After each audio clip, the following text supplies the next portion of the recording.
Bonjour à tous. Bonjour à toutes.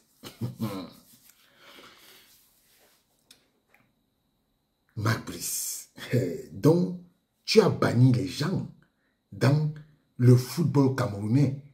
Donc nous on a nos enfants, on a nos joueurs qui jouent et toi tu décides parce qu'il y a des gens derrière toi de les bannir. C'est maintenant qu'on va connaître ça. Si c'est toi qui commandes le Cameroun, oui, je vous raconte une histoire. En tout cas, vous savez qu'en mars prochain, le 21 mars, le Cameroun va affronter l'Eswatini et la Libye dans le cadre de la 5e et 6e journée des éliminatoires de la Coupe du Monde. Et dans 3 semaines, Marc Brice va sortir la liste des joueurs retenus pour ces 2 rencontres. C'est un exercice qui est a priori banal, non? Voilà. C'est un exercice banal pour tout entraîneur.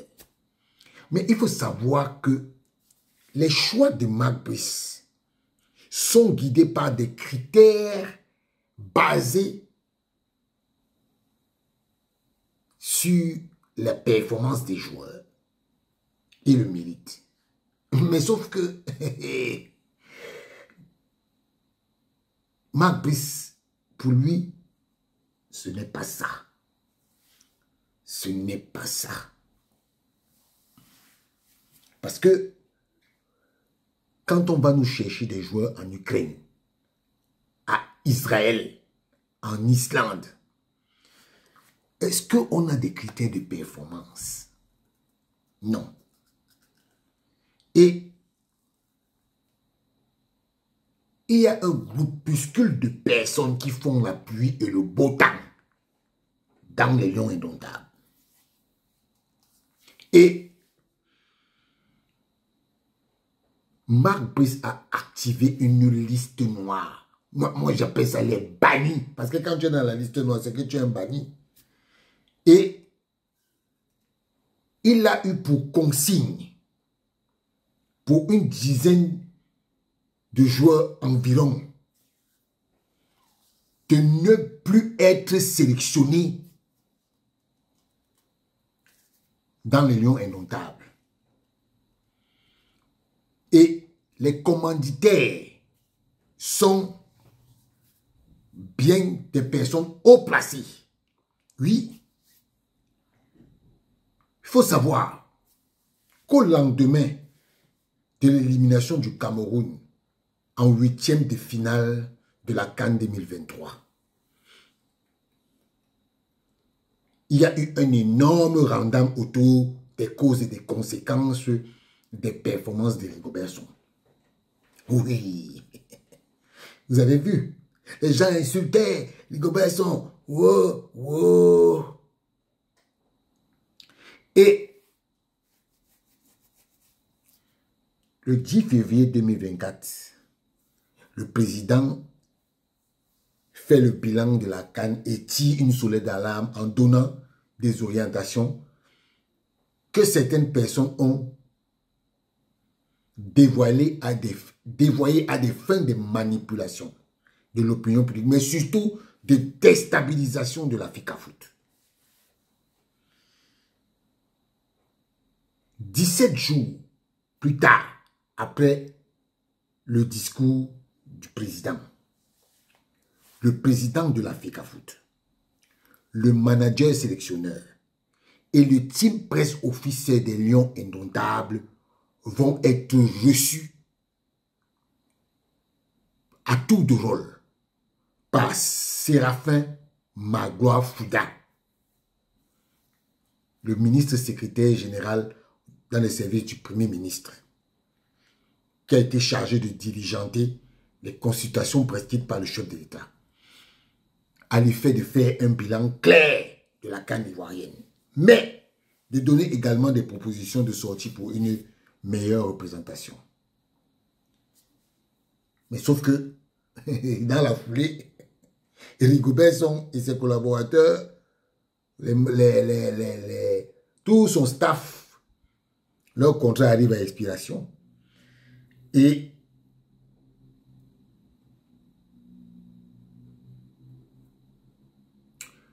on a commencé à avoir la nomination, on a eu la nomination de Mac Brice. Et s'ensuit une interminable bataille. Ministère des Sports contre la FECAFOOT au sujet de la nomination du staff technique qui aboutira finalement le 1er octobre après 6 mois de joute épique autour du choix de Mac Brice, enfin à doubler. Mais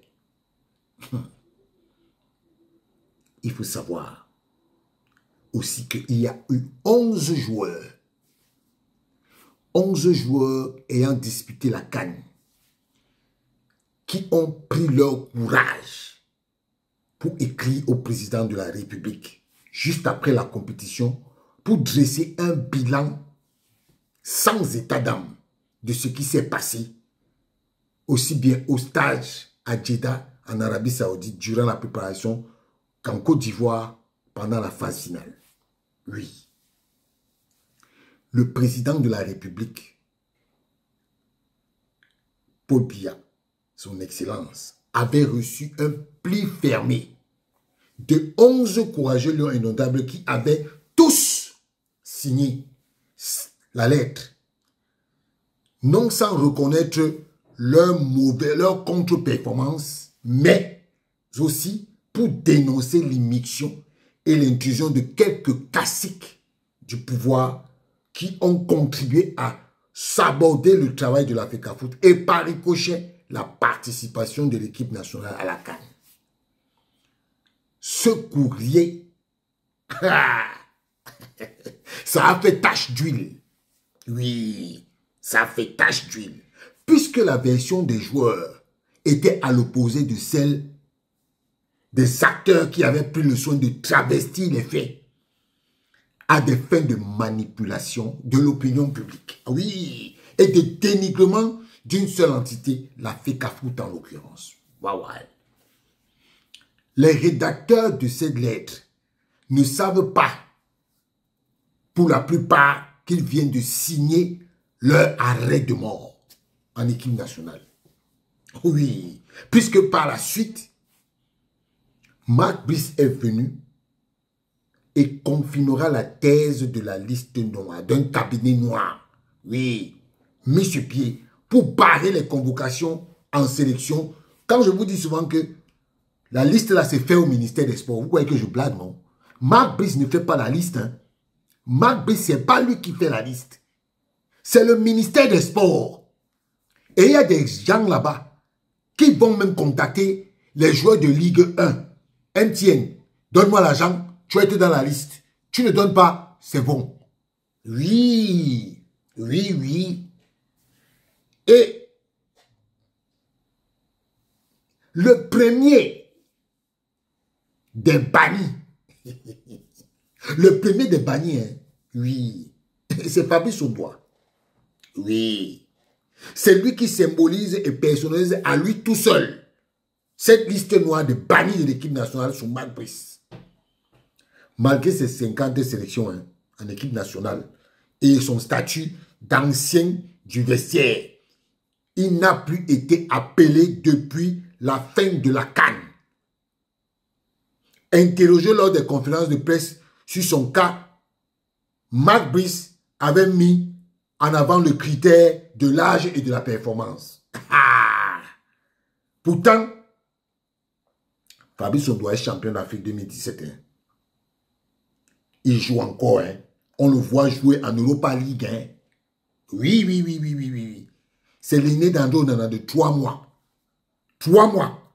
Mais Mac Brice dit que lui, il est vieux. Donc lui, il est vieux. Onana est jeune. 3 mois. Ok. Et selon des sources crédibles, des consignes fermes ont été données à Mac Brice à partir du bureau de la présidence de la République auquel se sont ajoutés des désidératas d'André Onana. Moi, je vous le dis. Oui, oui, oui, oui. Fortement impliqué dans cette mise à l'écart.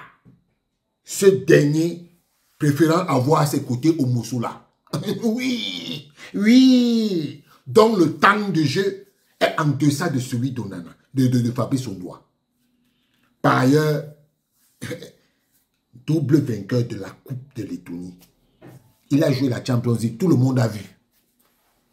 Tout le monde a vu. Donc, le premier des bannis là, c'est Fabrice Ondoa. Et ce sont les Camerounais qui disent qu'un autre Camerounais ne doit plus être appelé.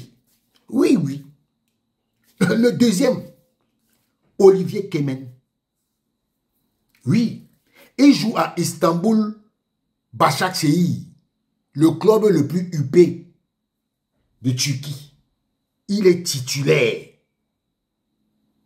Il a 2 buts cette saison, 10 passes décisives et 31 matchs joués. Il n'est pas appelé. Il est banni par Marc Brice. Oui, oui, oui, oui. Voilà l'entraîneur que nous on a. On nous dit que, oui, que eux, ils sont, ce qu'on appelle là, ce sont les bons. Ah, d'accord. Le troisième, Junior Tchamadeu. 30 titularisations avec Stoke City. Il est ignoré en sélection. Oui, oui, oui, oui, oui. Depuis la CAN, on ne l'a plus vu. Marc Brice ne l'a pas sélectionné. Mais on appelle Faye Collins. Faye Collins. Le quatrième, Benjamin Elliott Djongwe. Il joue à Reading. 19 matchs. 2 buts et 4 passes décisives. Lui également, il n'entre pas dans les plans de Marc Brice. Hein? Non, non, non, non, non. Malgré tout l'amour qu'il a pour le pays, pour le Cameroun, il est né en Angleterre. Et il aurait pu jouer en Angleterre. Finalement, il a opté pour le Cameroun, mais Marc Brice et ses turiféraires, tous ceux qui sont derrière lui, et ce sont les Camerounais qui disent à Marc Brice que ne le convoque pas.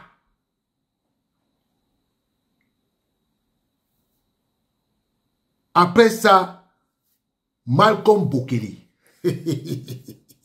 Malcolm Bokele, il joue à Gotsepe.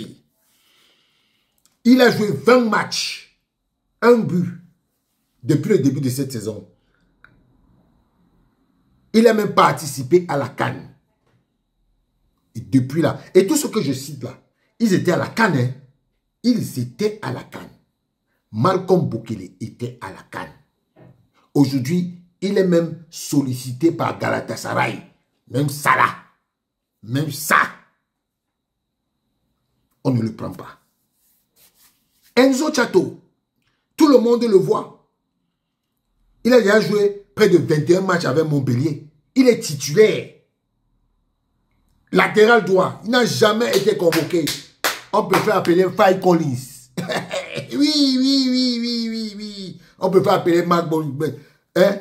100 clubs. Donc, Faye connaissait 100 clubs depuis 8 mois, mais on préfère appeler Faye Collins.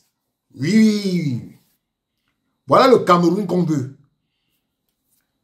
Jay Clinton. Il faisait partie des cadres. Hein. Il a été consulté par les gars de Marc Brice. Il joue au Rapid Bucarest. Il est également connu pour sa franchise. Il n'a jamais été convoqué en 8 matchs. Voilà. Donc aujourd'hui où on parle là, il y a un mot, il y a une question qu'on te pose. Est-ce que tu es pro ou anti-Fecafoot?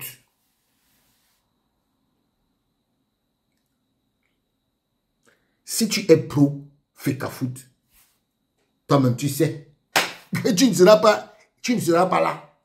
Si tu es anti, oui, viens. Même si tu joues où? À Rodez, à Valenciennes, comment on appelle ça?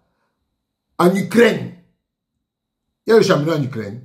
Ah, d'accord.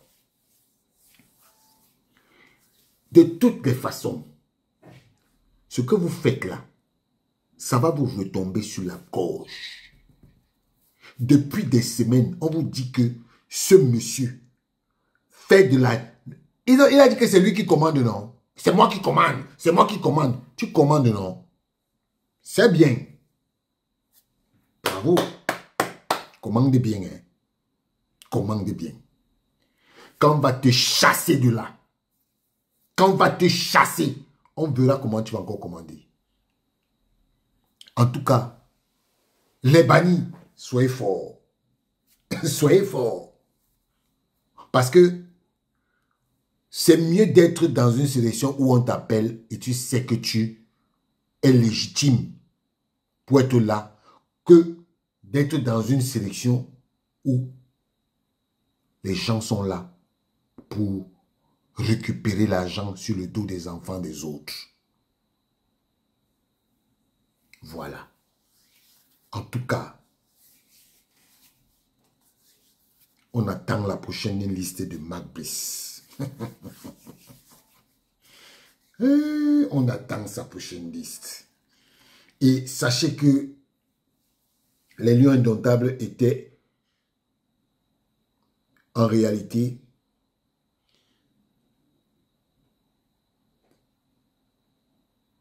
les dindons d'une farce. Et quelques joueurs se sont rendus coupables en collaboration avec des responsables du ministère des Sports, de l'ONIES et une partie de la presse camerounaise. Et certains qui sont haut placés. En tout cas, si c'est le Cameroun que vous souhaitez, le Cameroun de la division, le Cameroun où on demande que tu es pro qui, tu es pro. Donc si l'équipe nationale est devenue votre objet pour l'exclusion des Camerounais, continuez. Continuez. On verra où vous allez arriver.